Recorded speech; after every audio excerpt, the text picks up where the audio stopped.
NFL on the Run podcast. The project is co-financed by the European Union. Hello, I'm Mara Arvai from Hungary, and I'm representing JOPA, Youth for Participation Association. Today, I have two wonderful guests from really different organizations. One of them will represent the sport organization and the other one will represent the youth organization. Our topic is sense of initiative, how we can support young people to take the risk, to be enough brave just to follow their dreams, to be responsible, and to feel enough confident to just initiate something based on their needs and interest. But before we start, I would like to ask you to introduce yourself. So please, Döme. Hi, I'm Döme.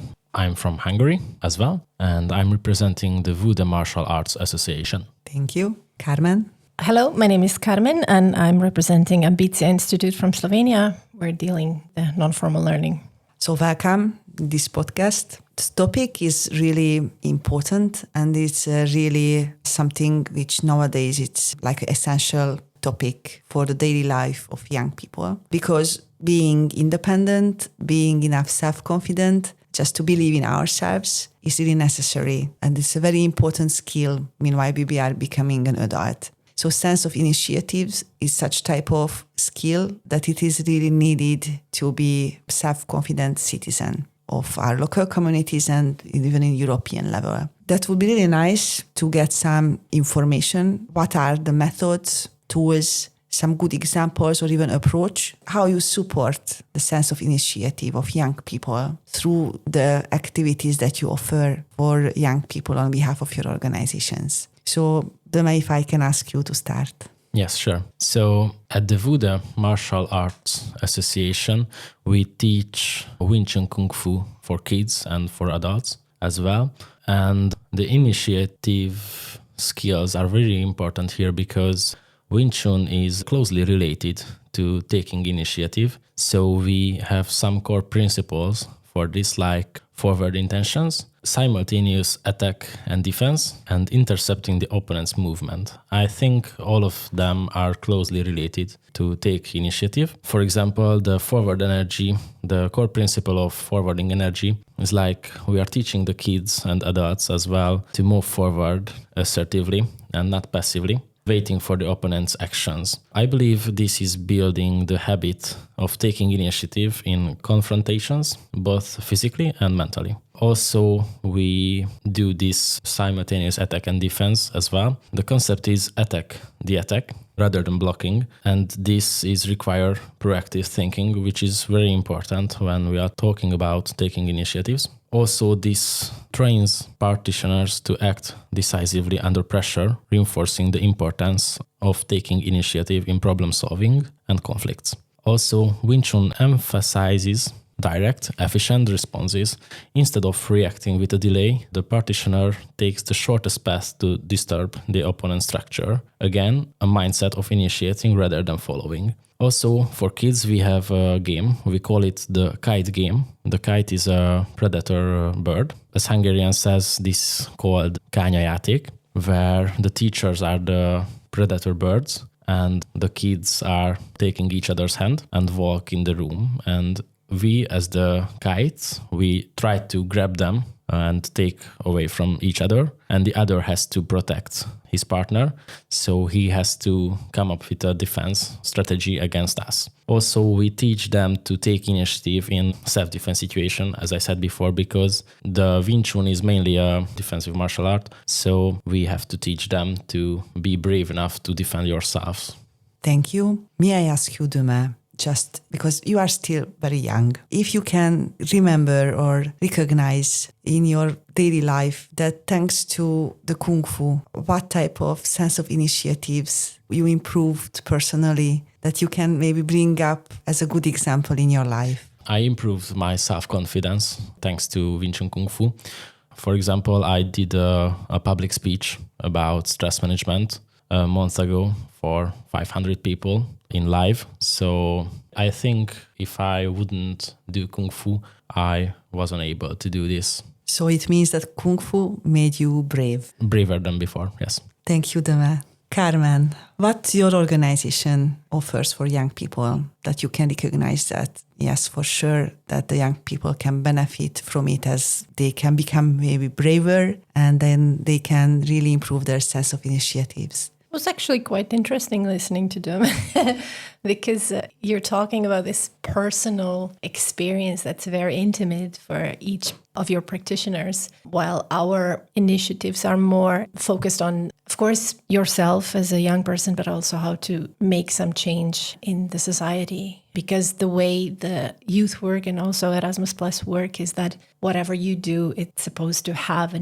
some sort of an impact outside of your own personal space. So what we do, we don't actually have any methods to do it, but we try to invite young people into decision-making process. For instance, we are an institute, which is, we have a director, we have a structure there and people employed, so professionals, but there's a part of the program that is not being decided by the director and people employed. So the program, like especially youth exchanges, this is not something that I want to make a decision about. If this is an experience young people want to have, so the decision making, which youth exchange, who's going to do it, how we're going to do it, it's totally given to the young people. So I don't have any decision making power there. What I do is a lot of mentoring so that they understand the concept of the youth exchange and what to do and so on. So we give them different skills to build up the bravery, like you mentioned, to go out and as well to do the public speaking, to do the workshops and so on. So I'm pretty much not the one doing youth work anymore because the young ones, and I mean 17, 18, 19, are already taking care of that. And this is a very big and lovely feeling when you see the kids doing what they want to. Because maybe just this, and then I'll stop talking, is some years ago, we asked young people in some research, what do you want from adults? And they said, we just want you to trust us and give us an opportunity. And this somehow stayed in my head so much. And these are kind of like principles I like to do my youth work. So to give you an opportunity and to trust you that you will do it. So if I got it right, when you have a chance to implement a youth exchange supported by Erasmus Plus program, then it is made like a shared decision by young people, or even it is like youth initiated and then youth led. But I believe that behind this, that young people can reach this level that they initiate and they led a youth exchange. I suppose that there is hard work on behalf of your organization. So can you give some ideas how you support young people to be enough competent, brave, confident to initiate their own youth exchanges and even without holding their hands to even lead them? Yeah, sure. I mean, we have developed a mentorship program where we guide young people through certain activities, like teach them how to properly communicate. Then we explain what Erasmus Plus is. Then we give them the big information and knowledge, what the non-formal learning is and how to do it. Then reflection is often something that young people have to learn, that the learning does not necessarily just happen and that happened. You have to have a moment when you reflect on the things that happen and how you feel and all that. And then we also invite them to go to the training courses because we know that we're not the only source of knowledge and wisdom that they can get the info from. And of course, we guide them personally, face-to-face, one-on-one mentorship. So they get this group support, but also one-on-one. So, yeah. Thank you, Carmen. You have shared really interesting point of views. It is really interesting to hear an experiences of a very experienced youth worker who's one of the main mission to support young people to be independent from us and really support them to initiate and lead their own projects. And from the other side, as from the martial arts side, like speaking with the young person itself, who already succeed big level in Kung Fu itself, and then really link it to the real life experiences as well, like out of the sport activities. What did you learn from each other? If you heard any interesting thoughts or method that you believe that maybe you can adapt to your daily work of your organization, Döme, if I can ask you. I think the mentorship program will be cool at our association as well, but I don't know how we could do that properly, because we have an assistant program where you can become an assistant, but it's not like a mentorship. You will be an assistant for everyone, but maybe if you will get assigned people to assist, it would make more change at our school, maybe. So it means that you just got some nice ideas, Yes. what you can share. Yes. Yeah, what you can share with your association. Yes. And then maybe you can discuss later on with Carmen's organization and just ask some support how you can do that, and based on their examples, and then you can modify based on the profile of your organization. That's, I think, already a good outcome of this discussion. Carmen. Basically, now I'm reflecting when I'm talking with you that how much is youth work related to this cognitive things like thinking and talking, and not so much the body embodiment of things. So having an experience how to defend yourself or how to attack with the body, it's a nice symbolism in the youth work. So maybe this. I'm thinking that maybe in this mentorship program I should incorporate a lesson of some martial art thing, just to have the embodiment of the courage that you are talking on this meta level. You're talking about courage, and it's good to be courageous, but then be courageous. Use the body and show it and feel the courage inside, or of course not. It depends on the person. So yeah, this kind of gave me another level that we can put in our program.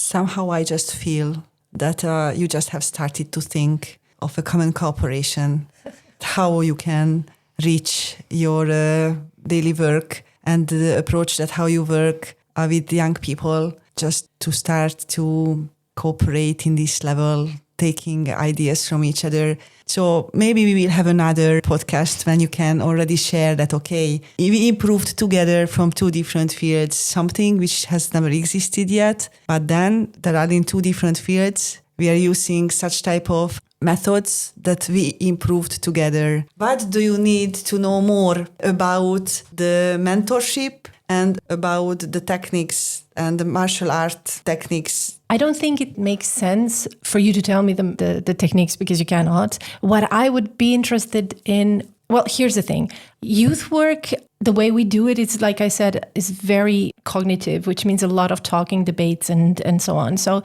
but life is full of surprises. So bringing participants out of the comfort zone into putting them in a situation where they do not know what to expect, which is one of these things, or like theater is also for some people, especially the ones who are very much in their heads. This would be such an amazing moment, because at that moment you have to stop thinking. You have to just be. And because my dad was a karate stuff, so I have a soft spot for martial arts. So I know that the whole perception of courage in life is changed in that moment when you are in a position of a martial art person, or when you are in a position of somebody who's on the podium and talks to the politicians. So what I would like is to give them this out of the comfort surprise thing. The question would be just how long would some program such as Kung Fu make sense to do to have some effect on somebody? Because I'm sure it's not enough to just have an introduction activity. Most likely you would have to repeat a little bit to have a bit of... Yes, I wanted to share this with you after this,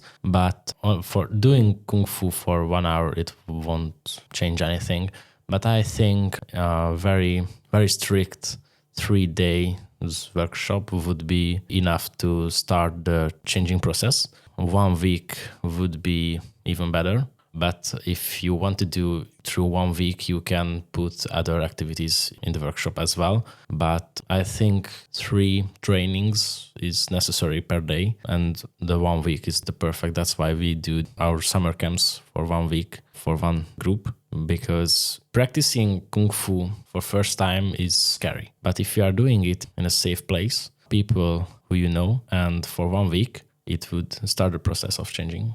What I like about this is a lot of times young people, when they have an idea and they want to try it out and they fail, because it's normal, they fail. And then immediately they step back, well, I'm not good in that. But in Kung Fu, you have to repeat the mistakes all the time. And then the perception of mistake or an error becomes different, because in Kung Fu, I think you learn that mistake is just another step until the success.